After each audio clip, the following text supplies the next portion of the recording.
Welcome to Around the Armstrong Table. We got some comfort food for you today. I'm gonna be doing some meatloaf. Enjoy.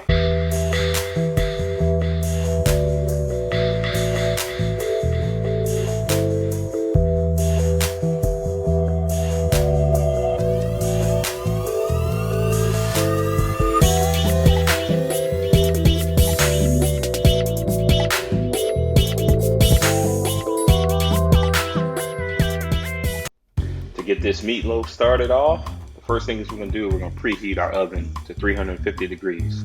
Okay. Next, we're gonna come to our mushrooms, and what I want to do is get the mushrooms nice and clean. With portobello mushrooms, you just need a damp rag, and you just want to, or paper towel, whichever one. Just quickly wash them off, and make sure that there's no dirt on them before you start to use them in the dish. Next, we're gonna come to our veggies. And I'm just gonna do a quick chop on these veggies, okay? And the reason I'm gonna do the chop is I'm gonna get them in the food processor. So that's what I'm gonna be using today. Before we get started, what I wanna do is dedicate this dish to two people for two different reasons. So for my wife, this is her favorite dish. I've never met a meatloaf that she doesn't like, so she loves meatloaf. And for my boy Neil, he despises meatloaf for whatever reason, but I'm trying to change his mind to the best of my ability. So I believe this recipe is the one to do it. So what we're gonna do is get everything in the food processor, and we'll get the veggies going. So the way I like to do my meatloaf is I take the veggies and I cut them up really, really, really fine. Okay. So the food processor is the best way to do it. Of course, you can do this with your knife if you want to, and get everything chopped up. So I'll get those veggies all blended up, if you want to say it, in the food processor. And then what I'm going to do is I'm going to cook them down. And because the mushrooms have so much moisture in them, you're going to see a little bit of liquid that's going to come out of this. But the nice thing is you can cook the veggies ahead of time using some olive oil and some butter. And what that'll do is bring some additional flavor with this, which is really, really nice. So we get the veggies in there. Obviously, I got to season this up, so I'm going to add some salt, some pepper, and some Italian seasoning. And we just want to cook this down. Like I said earlier, get all of that moisture out of it. And obviously, I don't want meatloaf ceviche, so I want to make sure that once I take this and put it aside, I'm going to cool it in my refrigerator. Okay? So this is not something that you just cook and then you throw it right on the meatloaf. No, you don't want that. So we'll cool it for about 20 to 25 minutes or so and get it in your refrigerator, and then we'll come back to the actual meat mixture. So what I did was I went to my grocery store and I got some 85-15 beef, okay? I didn't want super fatty type of ground beef, but I didn't want it too lean as well, so I needed a little something. So I threw some eggs already in the meatloaf and also some heavy cream. Okay, so you'll see all the ingredients that you've seen me use in other dishes. I guess you can almost say they're kind of a signature of mine. So I got that going. I'm gonna throw in some Italian seasoning. Okay, and you gotta come in with some of that what's that here sauce. Okay, we just got to do that. All right, and of course salt and pepper. Can't have bland food here. We all about cooking with flavor, guys. That's the way we like to do it. So put some pepper in there, and the base of this is coming in. In most meatloafs, just like meatballs, you got to have some breadcrumbs. Okay, so I got that pretty much ready to go. And what I'm doing a little bit different, I'm listing out the ingredients so that way you guys can have an idea of what's going in. So I did put a little bit of Cajun seasoning as well. I mean, I can't not put it in there. It's a must. So obviously I've let that cool, and you still see it's a little bit warm, but it's not hot, I promise you. Okay, it's not piping hot. So again, I'm not doing meatloaf ceviche here. So the way you want to do it, you mix it all up. Now here is one of the things I like. I like to mix it up and get it mixed really, really well. One of my secret ingredients to this dish is the beef bouillon.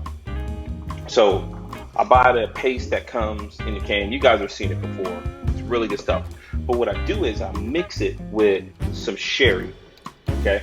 So you got two of my favorite ingredients coming in together, and I mixed it so that way you have that little liquid there. I'm gonna mix that in, and that's gonna permeate all through the meatloaf. So you get that nice beefy saltiness from the bouillon, and then you get some of the richness from the sherry. It's gonna be perfect. So now that we got that all mixed up, I'm gonna get it in my loaf pan, okay? And I'm gonna actually put this in the oven for 45 minutes or 1 hour. It just depends. Once you see a nice crust on top and you're at that, I would say 40-minute mark, you can decide whether or not you want to take it out, because you could also sear it up and fry it. So now, you can't have meatloaf without mashed potatoes, in my opinion, okay? So what I'm gonna do, I'm gonna get these mashed potatoes cooked down. I got my water already boiling, ready to go, okay? The mashed potatoes, come on guys, this is a quick thing. You wanna make sure your mashed potatoes are fork tender, okay? So just take a fork while they're cooking, and if they come apart or the mashed potato slides right down that fork, you know it's done. So the mashed potatoes are real simple. I got some Yukon Gold potatoes, do some butter, some heavy cream, salt, pepper, some shredded cheddar cheese, and I shredded my cheddar freshly. And that's a nod to my buddy Vinny. He wants to make sure that I'm using the right cheese. I did an earlier video and he had to let me know about it. So just want to make sure I'm doing them right, okay? So obviously we want to make sure we cook with some flavor, so we got to have some salt and pepper in here. I'm going to throw that cheese in there. And I'm going to also put some chives in here for color. Give it a little floral oniony background. And I like mine a little bit looser, not too thick, but nice and smooth, okay? So get that all mixed up, and the mashed potatoes, I mean, they're done. I mean, they are absolutely just done. So we'll put those to the side. And now I'm gonna make just a quick mushroom sauce. I'm not doing a gravy with this. Sometimes I will do a gravy. I'm just gonna do a quick sauce. So I had some leftover mushrooms from the mushrooms I put into food processor. Chopped up the mushrooms. I got some shallots that I'm gonna go ahead and cut up as well.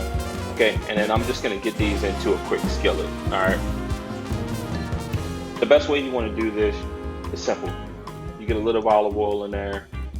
For me, I like to cook my mushrooms down quite a bit, and some people like theirs a little, I don't want to call it spongy, but I like mine to the point where they're super tender, almost overcooked to some people's preferred method of cooking them. But so now we got the mushrooms in. I threw in some butter, okay, and then I'm gonna come in with some sherry, okay, and I mean that right there, that's gonna make the difference, okay, I promise you. Use that sherry and let that cook down. We gotta throw in some what's that here sauce, or that Worcestershire sauce, or some people even call it that W sauce, whatever you want to work with. And so now that we got that in there, we're just gonna let this cook down for just a little bit. I've already thrown some salt and pepper in, and we want to let this just cook down as much as possible to where it's reduced. I'll throw in some chives for color, and the sauce is done. But you don't need to make anything super fancy with this one. Just keep it simple. So we're gonna transition to our veggies, and you guys have seen me use my air fryer in the past, so that's what I'm gonna do with these guys. I'm just gonna keep them real simple. I just brought a pot up to a boil. We'll get the green beans in there, and I've already put some salt in the water, okay? It's gotta taste like the sea, as they say, to make sure that you don't have bland food. So once the green beans have been in there for just about, I would say, till you see that bright green color, so five minutes maybe, what I like to do is get them on a paper towel after I put them in an ice bath and pat them dry. And I'm gonna get these guys put in a bowl, put some salt, some pepper, and some garlic seasoning, or some garlic powder. Once I have the garlic powder in there, it's time to go to the air fryer. And what I like to do is right before I put them in the air fryer, because I'm gonna mix these up by hand, okay? Um, and what I'll do is I'll take the green beans and I'll pour in some melted butter right over top, okay? And I'm just gonna mix that up really, really quick. So you'll see me pour the melted butter in there, okay? You just need a little bit, you don't need a whole lot. And I like these to get a nice color on them. So they're almost a little bit crispy, but on the edges, but they're fork tender when you go to eat them, okay? And that's it. And they only take about 8 minutes or so in the air fryer. Doesn't take very long. The temperature you cook these guys on is 400, but they're absolutely perfect. It's a great way to cook green beans a different way. So now that the meatloaf, we pulled it out of the oven. I mean, it looks good. Neil, I'm thinking about you, buddy. Okay. So what we want to do is let this rest before we cut it for about 20 minutes. Okay. And what I normally do is come over the top and pat it dry. So now we're gonna plate this up. Let's get the mashed potatoes down first. I'm really excited to eat this. I'm telling you, my wife, she'll when she get home, she's gonna be happy about this one. So cut me a nice piece of the meatloaf, and we're gonna put our green beans on the side here, and add those guys in. And like I said, they're nice and tender. And then we come in, the final ingredient to make this one delicious is that sauce. Okay. I want to please invite everybody to like and subscribe to the channel. I'm enjoying every minute of doing this, and I'm looking forward to more videos. Please provide me with some suggestions, any dishes that you guys would like me to cook. I'm happy to do so. But you can see the big smile on my face knowing that I'm about to take a bite of this one. I'm telling you, it's on point. I'm not mad at that at all. And the tender green beans, look at that. I mean, they're perfect. Hey guys, I'll see you on the next one.